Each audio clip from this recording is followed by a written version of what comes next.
Hi, everyone. Thank you for joining today. Really excited to have the opportunity to speak with folks and have some great dialogue with Shane Hartman of Lytics.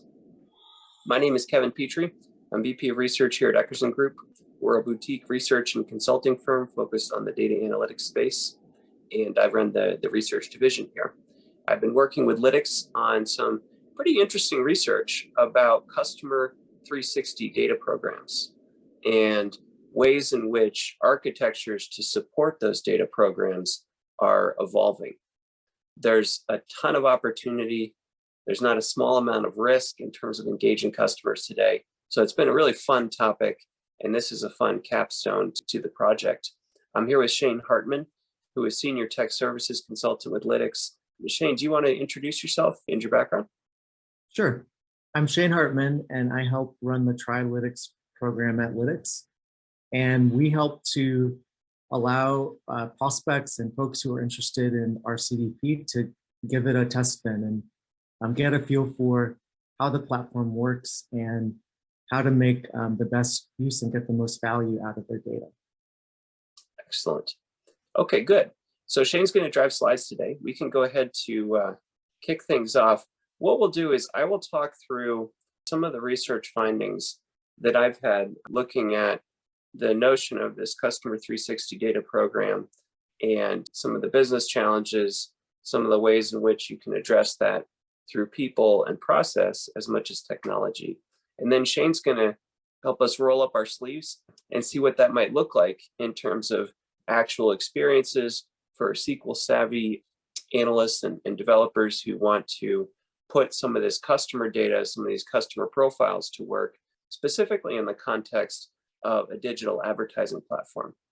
So to start off, I thought it'd be useful to look at what it takes to engage customers today and prospects today. It's a tricky business. As we all know, there's been this acceleration in the digitization of the customer experience. Organizations are getting more and more digitized. And that platform, that digitization, the digitized world, lowers the barriers to engage all kinds of customers, but it also lowers the barriers to them switching. So there's a promise and a peril here. So if I were to define 5 sort of hallmark characteristics of the modern customer, it's one is that they're defying stereotypes.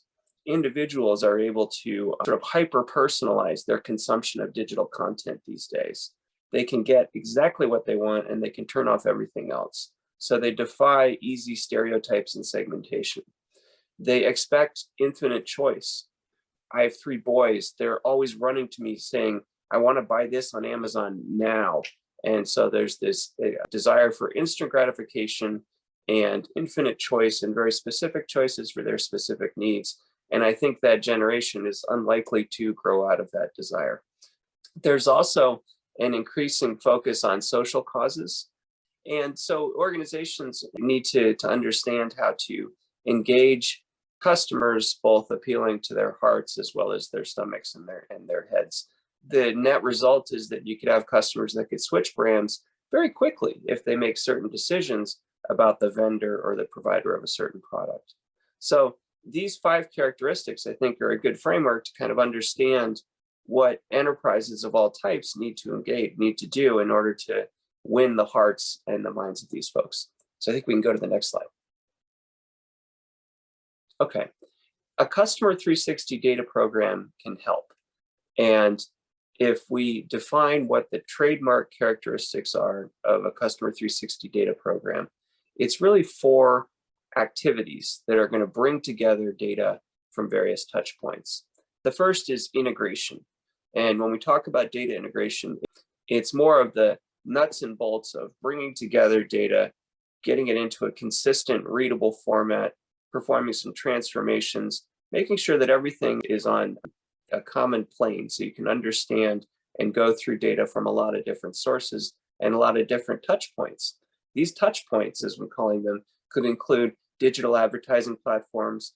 They could include analytics. They could include BI portals, BI tools that are being used to assess customer activities. Customer relationship management platforms are obviously critical for sales teams to figure out who they're engaging, what deals are likely to close for a given quarter, and everything in between. Websites are an important touch point, increasingly important touch point, given the spike in e-commerce in the wake of COVID. And then social media is obviously critical to understand what customers and prospects are thinking. Marketing automation platforms have been around for a while. Those are critical touch point, whether it's HubSpot, Constant Contact, or others. So that's integration, bringing all the data together. Then organizations need to profile this. They need to reconcile identities in order to identify within their customer base who's who and get rid of duplicate records. They want to understand these customers, these prospects' desires, their behavior. How do they think? What do they want? What are their intentions? What's influencing how they purchase? The next action here is activating those profiles. Once you build the profile of the customers, you want to activate a subset of that data for a given group of customers, a given segment for outreach. So you might want to hit them with digital ads. You might want to engage them through a customer service program. You might want to engage them through a sales program or through marketing outreach. These are all ways in which organizations activate customer profiles. And the final point here is very important, which is synchronizing everything. Once you reach out with a program, you want to make sure that what you learn about your customers and your prospects, you're bringing back into that central set of profiles, that central intelligence, so that you're maintaining a living, real-time, current view of your target market. You want to synchronize those profiles with touch points, updates from touch points. So we can go to the next slide, Shane. Okay, the landscape is shifting quite a bit.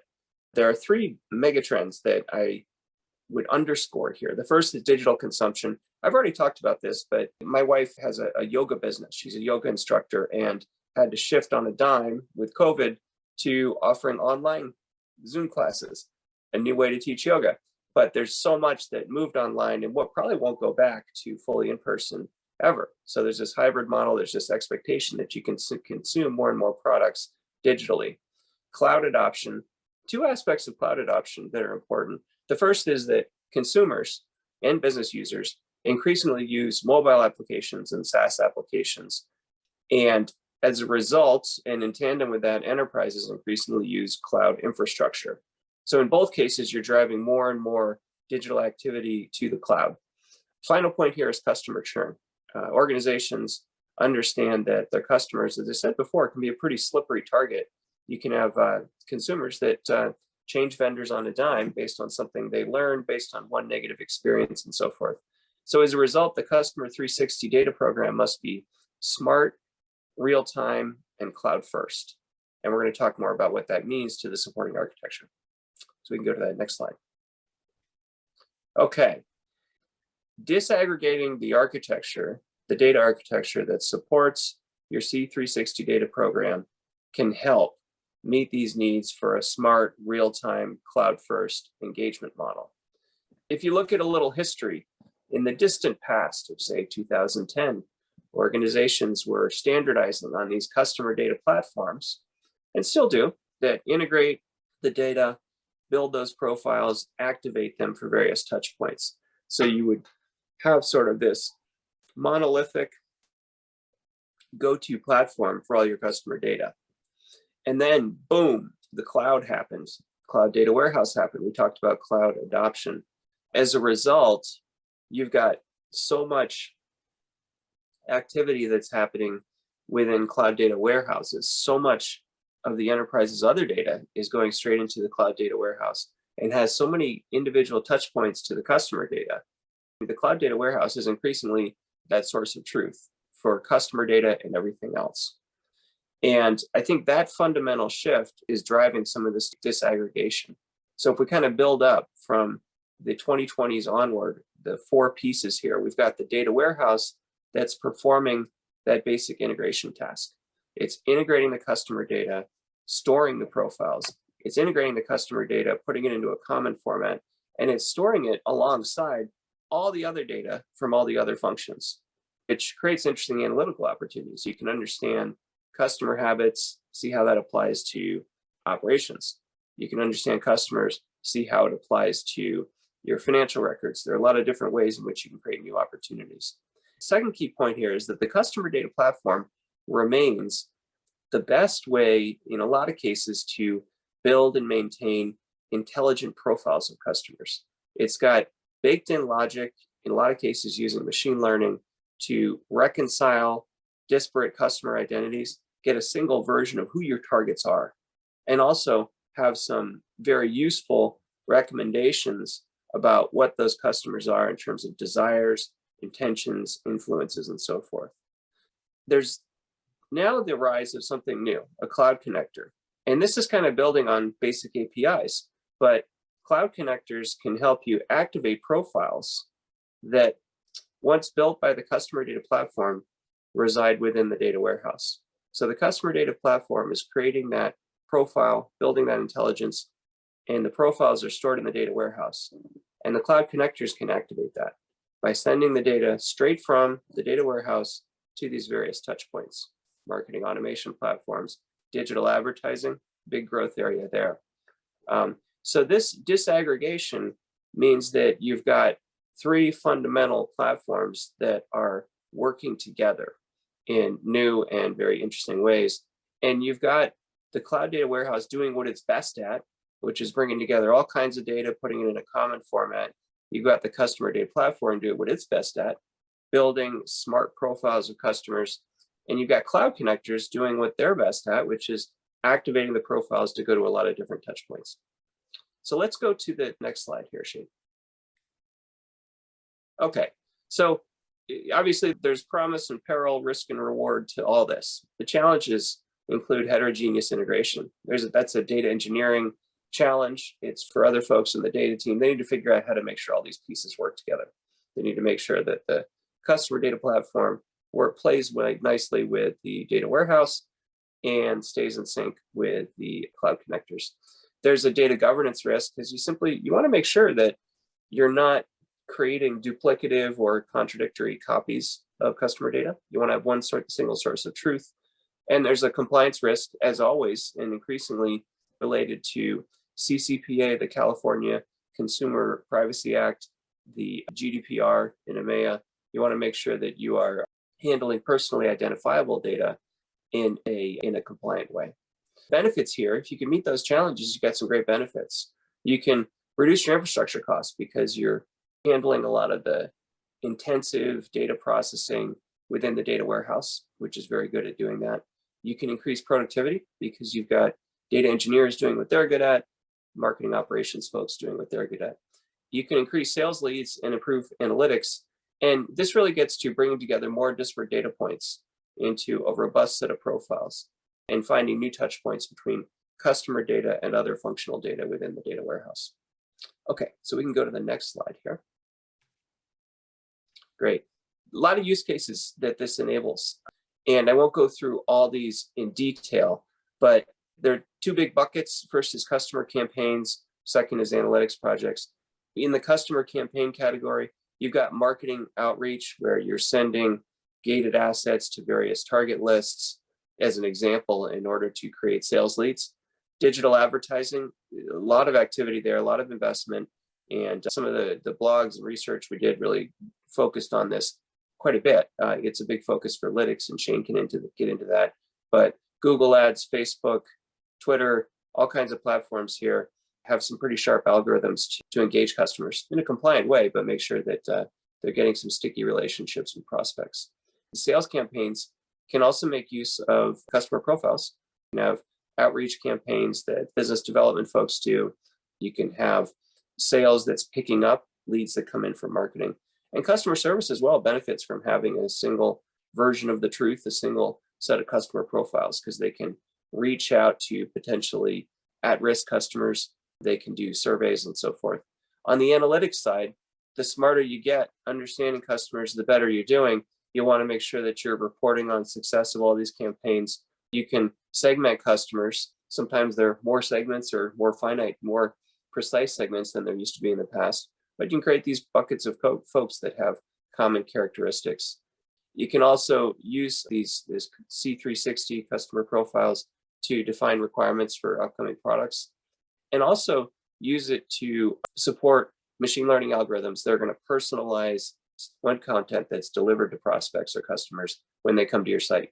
You could have a personalized web page that makes them offers, or you could have when they click to go to the checkout aisle on your e-commerce website, deliver a specific customer recommendation. Okay, so let's go to the next slide here. So to kind of underscore how each of these three architectural elements is doing what it's best at, they'd say that the data warehouse is going to integrate all that customer data. It's going to join tables, reformat things, perform merge operations, get things into a consistent open format that's very readable by the customer data platform, that's readable by analysts and so forth. So you need that consistent structure and format.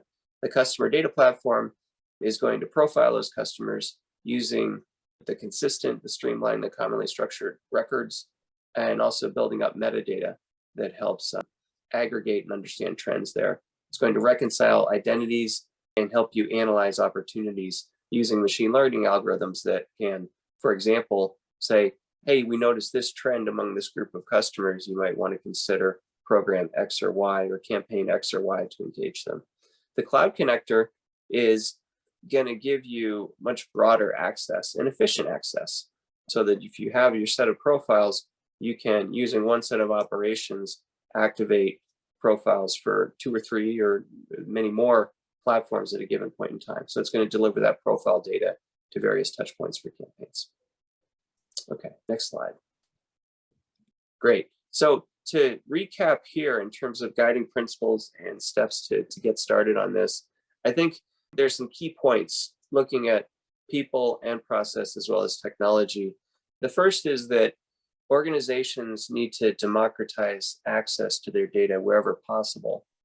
And by that, I mean that you want more and more technical, but also business-oriented users that can access that consistent set of customer data in order to make more informed decisions. And so democratizing access through the use of the cloud connectors can really help. Data synchronization is critical. The world changes fast. On Cyber Monday, you could get a whole new set of intelligence about what customers want and don't want. And you want to make sure that you're synchronizing those updates on Cyber Monday or Black Friday to get the latest view of what customers want and what they bought from you, what they haven't bought from you. Opening up the architecture is critical. And this is kind of in tandem with democratizing access. It's the more technical aspect of it, which is that the more enterprises, the more data teams can invest in and standardize on open data formats and open application programming interfaces, APIs, the more they can ensure that A, the right authorized users have access to that data, but B, the more that they can make changes in the future. So you might know exactly what tools you need and what users you need to support this year, but that's likely to change next year. If you've standardized on open formats and open APIs, you can change those elements in the future. You can maintain tool interoperability and data portability, which is critical to keeping your options open for the future. Governing your data is a critical guiding principle. I talked about the governance challenges related to personally identifiable information, PII, and also related to reducing the number of data copies, and in fact, minimizing that so that you have one version of the truth, so that you have one high quality and accurate version of customers. Final point here would be to train your team. A lot of what we've talked about, and Shane will go through this, is intended to broaden access to customer data. But with that said, if you look across the range of people who might want to get involved in a customer 360 data program, it's a lot of different folks with different backgrounds. You've got sort of data engineers, you've got marketing operations, analysts and managers, you've got marketing program managers, and then you've got business owners and executives who want to have broader oversight or the ability to kind of play with different views, maybe using a BI tool. So those are all folks that have different skills and different backgrounds, and building sort of a center of excellence where you can have folks that understand best practices, about how to handle the data and keep everyone on the same page, that's going to be critical. So Shane, I think what I'll do is I'll hand over to you at this point, and Shane can help us, as I said, roll up our sleeves and understand what some of this might look like in practice, specifically using cloud connectors, in this case, Lytics Cloud Connector, to access those customer profiles and activate them. Great. Thanks, Kevin. Thank you.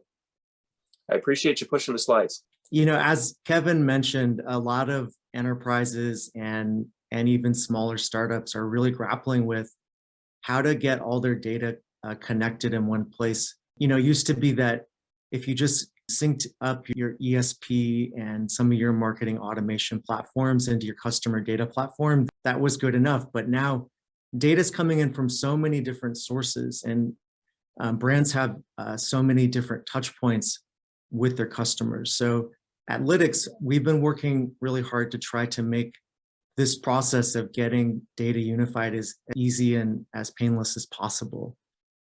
What I can do is share with you a little bit about the Lytics Cloud Connectors solution, which is Lytics Cloud Connect, and how we provide a way for companies to be able to connect in with their data warehouse and to either use that reverse ETL Cloud Connector solution as a standalone product or to integrate that right into the CDP. The best way to think about this might be to kind of think about it from the perspective of like an e-com or retail customer.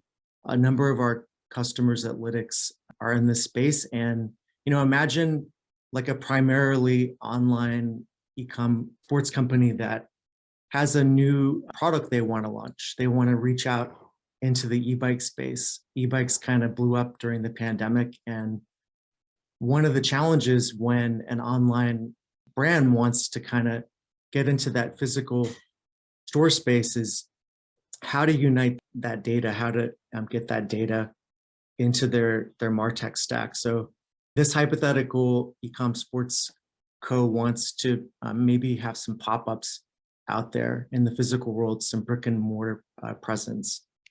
And they have all this POS data. Sometimes POS data doesn't play so nicely with, or plug in so nicely directly. And a good place where this data might get stored is like in a data warehouse.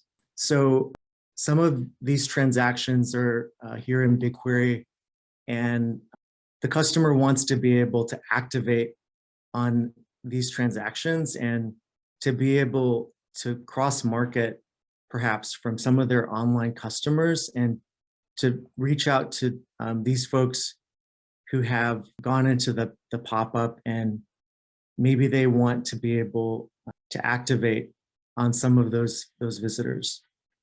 At Lytics, the way that we've been building out our CDP is to create kind of a more modular approach. So you can think about the CDP through kind of a more composable paradigm. So you have the core CDP functionality, which at Lytics is our decision engine product.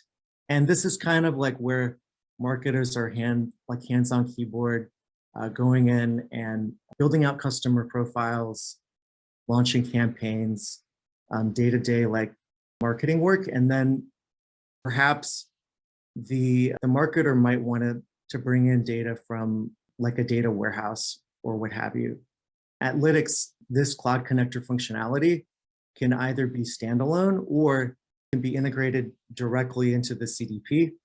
And basically, to get this set up, all you have to do is go into the connections area of the Lytics dashboard and wire up that data warehouse connection into the platform. And it's really important to not lock folks down into like one data warehouse. Many of our customers have a multi-cloud environment, and customers are free to choose whether they want to use BigQuery or Azure or Snowflake.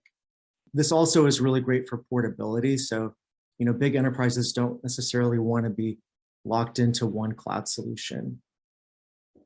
So after you select whatever cloud environment works best for you, in this case, these e-bike POC transactions are all living in BigQuery. So we'll go ahead and get that BigQuery connection set up. Then you can build an audience to bring in that data from the data warehouse into the CDP. In this case, customers stop by the pop-up and, they get their e-bike. You can see these transactions. Is the customer a rewards member? Where are they located? There's an identifier here as well, transaction date. And in order to be able to pull in this data, we can just create an audience within the Lytics dashboard that pulls this data right out of BigQuery. And here, as Kevin mentioned, it just takes a simple SQL statement to get this data pulled in. We'll call this audience in-store purchasers for those pop-up visitors. A lot of the SQL just actually populates out of the box. So you can click on one of the fields and it will automatically get populated into the SQL editor. And then you click on test query, which will go ahead and prove out if that connection's working, show you your query results. And then once you toggle back into the query window, you can go ahead and create this audience. And one important thing to note here, at Lytics, you can choose whatever ID works for you, and whatever ID is already ported over into your data warehouse. In this case, in BigQuery, we have email address. So on the left side, you can see profile. So this is your CDP profile, and we'll select email. And then on the right, these are those events that are getting streamed in from the data warehouse. And here we will map that email address coming in from BigQuery. We'll map it to the Lytics email address, which is the profile field, and then create audience. Now, I've gone ahead and pre-baked this audience for these pop-up visitors as in-store purchasers so that you can see how that's looking in the dashboard. And then there's a number of things that once you bring the data in from the data warehouse, you can get a lot of insights and visibility into segments that maybe with the CDP alone you may not have had. For instance, you can take this pop-up audience from in-store purchasers and you can find crossover audience. So who among your online purchasers also visited the pop-up? And we can see there's quite a bit of overlap. And then also there's all kinds of other ways that you can leverage the attributes within your CDP to build on top of that audience that you bring in from the data warehouse. So then one big pain point for brands and companies who are trying to do some different experimentation, like out in the field, maybe they want to go into a different product area, like our e-com sporting goods co, is that sometimes there just isn't a lot of data. So you want to go out and run a test, you want to experiment, but you just don't have a lot of data yet because this is a new initiative or this is something that you're trying to prove out and develop. And this is one of the great ways that like a cloud connector can help, because once you pull this data into the CDP, you can do a lot more with it than you could do in like a silo, like if this data just stayed in BigQuery. So in our example, there are only like approximately 100 transactions. So the question is, how do I make the most of this marketing experiment that we're running to try to get the most visibility into my larger customer base? Because in the CDP, there are quite a few customer profiles. We have, in this case, about 30,000 users who are actively using our e-com sports co, but we only have 128 transactions. So once you pull this data in from the data warehouse, you can leverage data science on top of those transactions in order to figure out, so who among my core online customers is most likely to want to buy like an e-bike or something. In this case, we can create a lookalike model that uses those transactions that are tied to email and then applies machine learning to figure out who among our online purchasers, our core customers, looks most like those e-bike purchasers. So we started with a seed of only around 100 pop-up visitors, and we used our source audience of our total online customer base and have quite a bit of reach here. So you can see that the total output for this audience is sizable.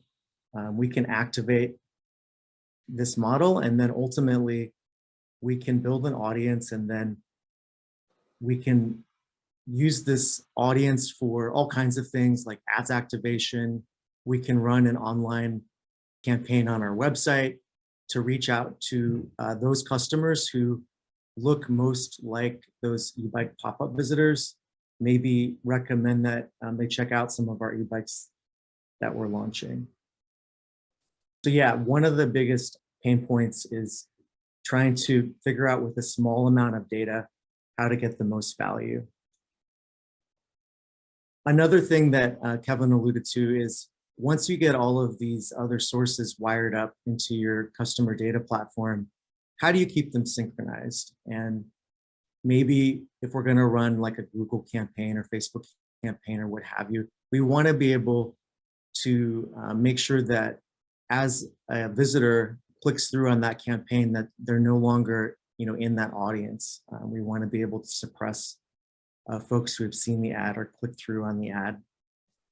In the CDP, it's pretty easy to do this. So we can start with our core audience, which here is those folks who are online who have not visited the pop-up. And then we can build in on top of that audience conditions so that once we run that ad campaign, someone clicks through, they're no longer in the audience. And this audience will remain, synced as that campaign's running. So just with a couple of clicks, you can not only suppress those brick and mortar visitors, which is this top level audience, which is our core online shoppers group, but you can also then in real time sync that audience against folks who have seen that ad or clicked through that ad as well.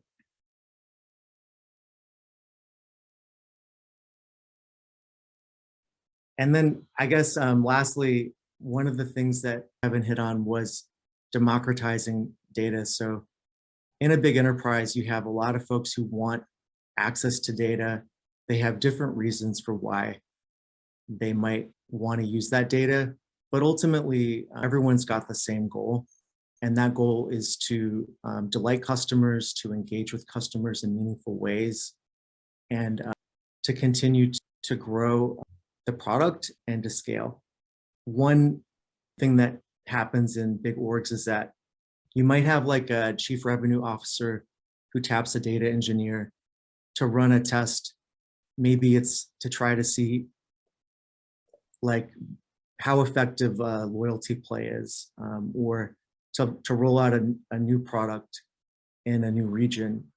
One of the strengths of a modular or composable CDP is that this same data that we just looked at for the purpose of kind of launching a new product can be used by a different team for a different purpose. And if you take a look, you can see that with these transactions, there's a lot of data points. We have a regional data point for, where this person bought and made their purchase. And also there's a rewards option as well.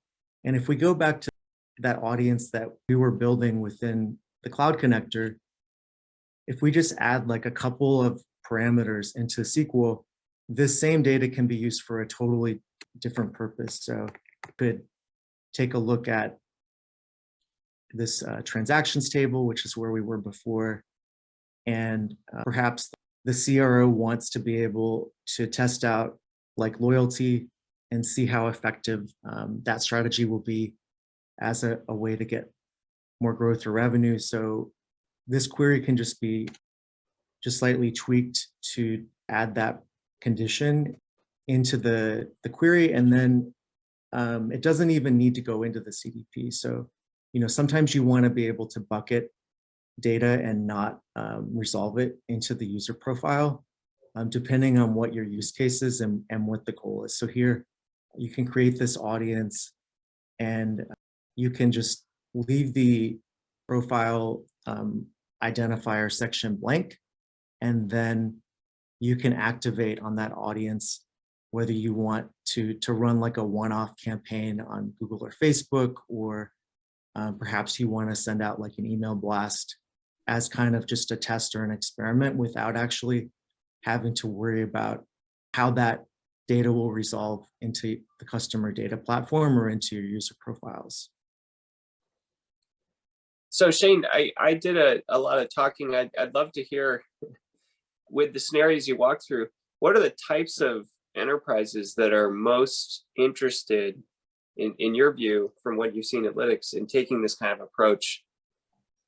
My thought is that a lot of even traditional enterprises are starting to go cloud first with new operations, and it's those cloud first environments or cloud native companies that would see the greatest benefit in a composable architecture, because they have a lot of SaaS stuff, a lot of SaaS touch points, and they're putting more and more into the cloud data warehouse.